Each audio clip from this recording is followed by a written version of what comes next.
ओम गंगणपते नमः। नमस्कार, मैं आपका मित्र पंडित लोकेश कैतोड़ी आप सभी का हार्दिक स्वागत करता हूं अपने यूट्यूब चैनल पर। हम आपके लिए एक सीरीज लेकर आए हैं, श्री गीता ज्ञान गंगा सीरीज। जिस सीरीज में हमने श्री भागवत गीता जी के संपूर्ण 18 अध्यायों को संस्कृत और उनके मूल पाठ सहित भावार्थ सहित आप लोगों के लिए प्रकाशित किया है। और अब हम इसी सीरीज में श्री भागवत गीता जी के महात्म्य की चर्चा कर रहे हैं। और आज हम श्री भागवत गीता जी के छठे अध्याय की चर्चा करेंगे कि छठे अध्याय का पाठ करने से, श्रवण करने से किस फल की प्राप्ति होती है। और यदि आप इसका मूल पाठ सुनना चाहते हैं तो हम उसका लिंक आपको प्रोवाइड कर देंगे, आप वहां से मूल पाठ सुन सकते हैं। और यदि आपने हमारे चैनल को सब्सक्राइब नहीं किया है तो प्लीज़ सब्सक्राइब कर लीजिए और बेल आइकन को जरूर प्रेस कर लीजिए, ताकि ज्योतिष, धर्म, अध्यात्म और वास्तु संबंधित जो भी जानकारी हमारे चैनल पर है सबसे पहले आपको प्राप्त हो सके। वीडियो को लाइक कीजिए, शेयर कीजिए, आगे फॉरवर्ड कीजिए। चलिए वीडियो आरंभ करते हैं। श्रीमद् भगवद गीता जी छठा अध्याय। श्री भगवान कहते हैं, हे सुमुखी, अब मैं छठे अध्याय का महात्म्य बतलाता हूँ, जिसे सुनने वाले मनुष्य के लिए मुक्ति करतलगत हो जाती है। गोदावरी नदी के तट पर प्रतिष्ठानपुर नामक एक विशाल नगर है, जहाँ मैं पिपलेश नाम से विख्यात होकर रहता हूँ। उस नगर में जान श्रुति नामक एक राजा रहते थे, जो भूमंडल की प्रजा को अत्यंत प्रिय थे। उनका प्रताप मार्तंड मंडल के प्रचंड तेज के समान जान पड़ता था। प्रतिदिन होने वाले उनके यज्ञ के धुएं से नंदनवन के कल्प वृक्ष इस प्रकार काले पड़ गए थे, मानो राजा की असाधारण दानशीलता देखकर वे लज्जित हो गए हों। उनके यज्ञ में प्राप्त पुरोडाश के रसास्वादन में सदा आसक्त होने के कारण देवता लोग कभी प्रतिष्ठानपुर को छोड़कर बाहर नहीं जाते थे। उनके दान के समय छोड़े हुए जल की धारा प्रताप रूपी तेज और यज्ञ के धूमों से पुष्ट होकर मेघ ठीक समय पर वर्षा करते थे। उस राजा के शासन काल में कहीं भी उपद्रव नहीं होता था और कहीं भी अनिष्ट नहीं होता था, और अच्छी नीतियों का सर्वत्र प्रसार होता था। वे बावली, कुएं और पोखरे खुदवाने के बहाने मानो प्रतिदिन पृथ्वी के भीतर की निधियों का अवलोकन करते थे। एक समय राजा के दान, तप, यज्ञ और प्रजा पालन से संतुष्ट होकर स्वर्ग के देवता उन्हें वर देने के लिए आए। वे कमलनाल के समान उज्जवल हंसों का रूप धारण करके अपनी पांखें हिलाते हुए आकाश मार्ग से चलने लगे। बड़ी उतावली के साथ उड़ते हुए वे सभी हंस परस्पर बातचीत भी करते जाते थे। उनमें से भद्राश्व आदि 2-3 हंस वेग से उड़कर आगे निकल गए।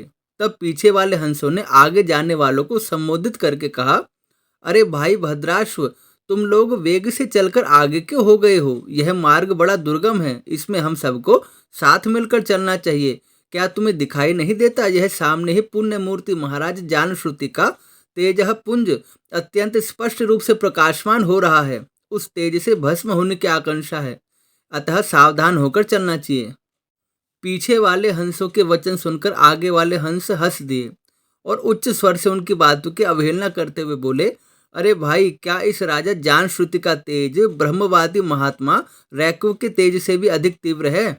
हंसों की बात सुनकर राजा जानश्रुति अपने ऊंचे महल की छत से उतर गए और सुखपूर्वक आसन पर विराजमान हो अपने सारथी को बुलाकर बोले, जाओ महात्मा रैकव को यहाँ ले आओ। राजा का यह अमृत के समान वचन सुनकर मोहन नामक सारथी प्रसन्नता प्रकट करता हुआ नगर से बाहर निकला। सबसे पहले उसने मुक्तिदायिनी काशीपुरी की यात्रा की, जहाँ जगत के स्वामी भगवान विश्वनाथ मनुष्यों को उपदेश दिया करते हैं। उसके बाद वह गया क्षेत्र में पहुंचा, जहाँ प्रफुल्ल नेत्रों वाले भगवान गदाधर संपूर्ण लोगों का उद्धार करने के लिए निवास करते हैं। तदंतर नाना तीर्थों में भ्रमण करता हुआ सारथी पापनाशनी मथुरापुरी में गया। यह भगवान श्री कृष्ण का आदि स्थान है, जो परम महान एवं मोक्ष प्रदान करने वाला है। वेद और शास्त्रों में यह तीर्थ त्रिभुवनपति भगवान गोविंद के अवतार स्थान के नाम से प्रसिद्ध है। नाना देवता और ब्रह्मर्षि उसका सेवन करते हैं। मथुरा नगर कालिंदी यमुना जी के किनारे शोभा पाता है। उसकी आकृति अर्धचंद्र के समान प्रतीत होती है। वह सब तीर्थों के निवास से परिपूर्ण है, परम आनंद प्रदान करने के कारण सुंदर प्रतीत होता है। गोवर्धन पर्वत के होने से मथुरा मंडल की शोभा और भी बढ़ गई है। यह पवित्र वृक्षों और लताओं से आवृत है। उसमें 12 वन है। वह परम पुण्यमय और सबको विश्राम देने वाले श्रुतियों के सारभूत भगवान श्री कृष्ण की आधार भूमि है। तत्पश्चात मथुरा से पश्चिम और उत्तर दिशा की ओर बहुत दूर जाने पर सारथी को काश्मीर नामक नगर दिखाई दिया, जहाँ शंख के समान उज्जवल गगनचुंबी महलों की पंक्तियां भगवान शंकर के अट्टहास की भांति शोभा पाती है। जहाँ ब्राह्मणों के शास्त्रीय आलाप सुनकर मूक मनुष्य भी सुंदर वाणी और पदों का उच्चारण करते हुए देवता के समान हो जाते हैं। जहाँ निरंतर होने वाले यज्ञ धूम से व्याप्त होने के कारण आकाश मंडल मेघों से धुलते रहने पर भी अपनी कालिमा नहीं छोड़ता। जहाँ उपाध्याय के पास आकर छात्र जन्मकालीन अभ्यास से ही संपूर्ण कलाएं स्वतः पढ़ लेते हैं, तथा जहाँ माणिकेश्वर नाम से प्रसिद्ध भगवान चंद्रशेखर देहधारियों को वरदान देने के लिए नित्य निवास करते हैं।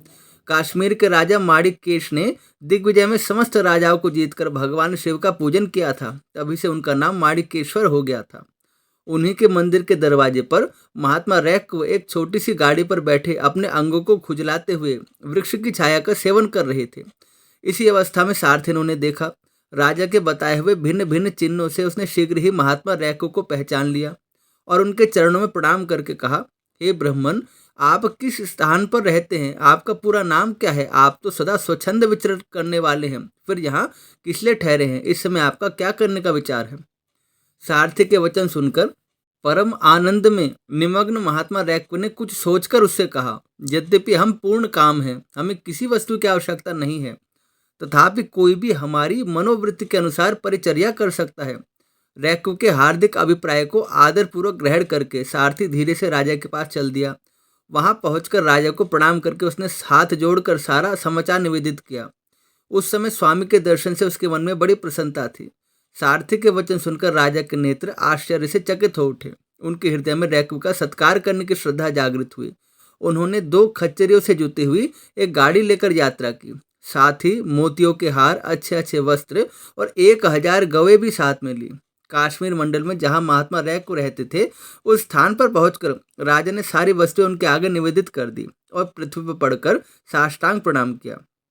महात्मा रैको अत्यंत भक्ति के साथ चरणों में पड़े हुए राजा जान श्रुति पर कुपित हो उठे और बोले, तू दुष्ट राजा है, क्या तू मेरा वृतांत नहीं जानता? यह खच्चरों से जुते हुई अपनी ऊंची गाड़ी ले जा, ये वस्त्र, ये मोतियों के हार और ये दूध देने वाली गौएं भी स्वयं ही ले जा। इस प्रकार आज्ञा देकर रैको ने राजा के मन में भय उत्पन्न कर दिया। तब राजा ने श्राप के भय से महात्मा रैको के दोनों चरण पकड़ लिए और भक्तिपूर्वक बोला, हे ब्राह्मण, मुझ पर प्रसन्न हो जाइए। हे प्रभु, आप में अद्भुत महात्मा कैसे आया? प्रसन्न होकर मुझे सब कुछ बतलाइए। रैको ने कहा, हे राजन, मैं प्रतिदिन श्री गीता जी के 6ठे अध्याय का जप करता हूँ। इसी से मेरी तेजो राशि देवताओं के लिए भी दुस्सह है। महात्मा रैको की ऐसी बात सुनकर महाराजा जान श्रुति का अहंकार नष्ट हो गया। बहुत यज्ञ उन्होंने किए थे, बहुत दान उन्होंने किए थे, बहुत जप तप उन्होंने किया था, उसका सारा अहंकार गलित हो गया और वो महात्मा रैको के चरणों में पड़ गए। तदंतर परम बुद्धिमान राजा जान श्रुति ने यत्न पूर्वक महात्मा रैको से श्री गीता जी के 6ठे अध्याय का अभ्यास किया। इससे उन्हें अंत समय में मोक्ष की प्राप्ति हुई। इधर महात्मा रैको भी भगवान माणिकेश्वर के समीप मोक्षदायक गीता जी के 6ठे अध्याय का जप करते हुए सुख से रहने लगे और अंतकाल में भगवान को प्राप्त हो गए। हंस का रूप धारण करके वरदान देने के लिए आए हुए देवता भी विस्मित होकर स्वेच्छानुसार अपने लोक में चले गए। जो मनुष्य सदा इस एक ही अध्याय का जप करता है, वह भी भगवान विष्णु के ही स्वरूप को प्राप्त होता है, इसमें तनिक भी संदेह नहीं है। इस प्रकार श्री भागवत गीता जी के 6ठे अध्याय का महात्म्य संपूर्ण हुआ। यह अध्याय अत्यंत पवित्र है, ज्ञानदायक है, पाप कर्मों का नाश करने वाला है और पूर्व जन्म के अशुभ कर्मों को नष्ट करने वाला है। जो मनुष्य भक्त पूर्वक श्री भागवत गीता जी के 6ठे अध्याय को पढ़ता है और उसका स्मरण करता है, उसका अभ्यास करता है, अंत समय उसे मोक्ष की प्राप्ति हो जाती है और जीवन भर वह सुखी रहता है। आशा करता हूँ आपको ये महात्म्य बहुत पसंद आया होगा और कृपया वीडियो को लाइक कीजिए, शेयर कीजिए, अपने कमेंट प्रदान कीजिए और यदि आपने हमारे चैनल को सब्सक्राइब नहीं किया है तो इसे सब्सक्राइब करके बेल आइकन को प्रेस कर दीजिए। पुनः भेंट होगी राशिफल के कार्यक्रम में, तब तक के लिए आप सभी को जय श्री राम।